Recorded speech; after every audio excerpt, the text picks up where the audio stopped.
the one and only original Gibson RBAA. According to the span book, it's 1931. Serial number 9947-2. And it was originally owned by C.L. Pernelli of Danville, Virginia. And in the 30s, he owned it and played it.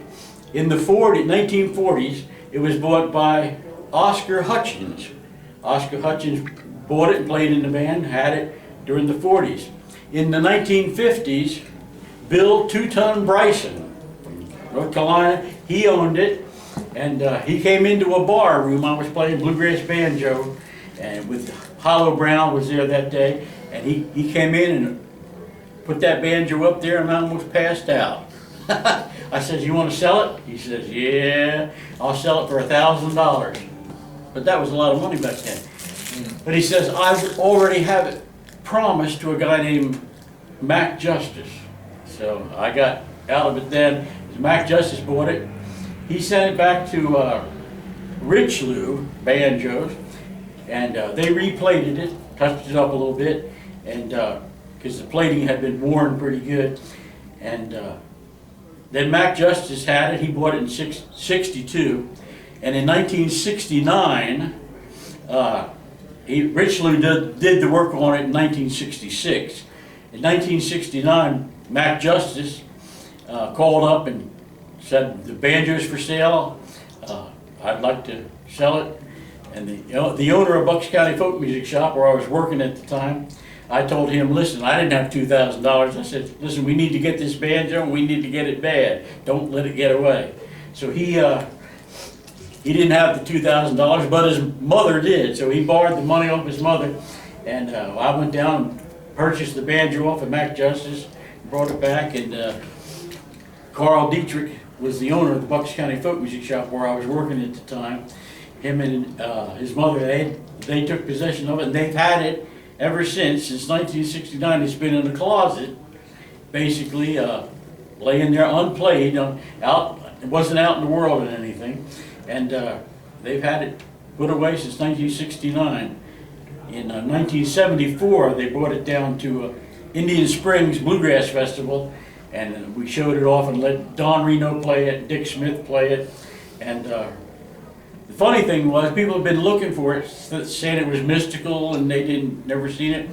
If you were to have one of these old Pickin' magazine, their posters, they put out a headstock poster, they put out a fingerboard poster. If you look on that fingerboard poster, number 15 on that fingerboard poster, it says RB All-American Bucks County Folk Music Shop. And there it was, and there it's been sitting since 1969. And the owner, Carl Dietrich, a good friend of mine, I worked for him for about 10 years. We were in a band together. He died this past year in 2023. He passed away, and now his wife and 2 daughters have the banjo up for sale. And here it is in all its radiant splendor. My goodness.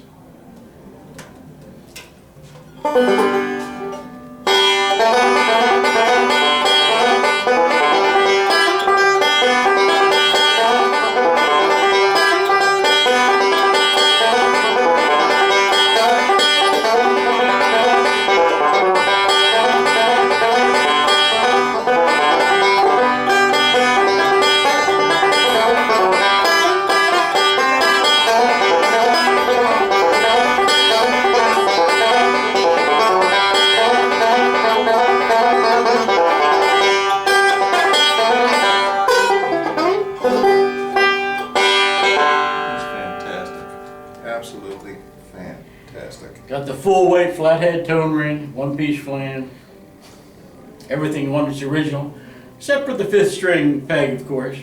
People say, "Oh, it don't have the original 5th string peg on it." I said, "Buddy, if you lived back in the 60s, as soon as they bought that Kroll 5th string peg out, you would have run out and bought one and stuck it on there. You didn't want to stand there and twist that 5th string friction peg all the time." And that it has all the original pearl buttons on it, the engraved tuners up on there.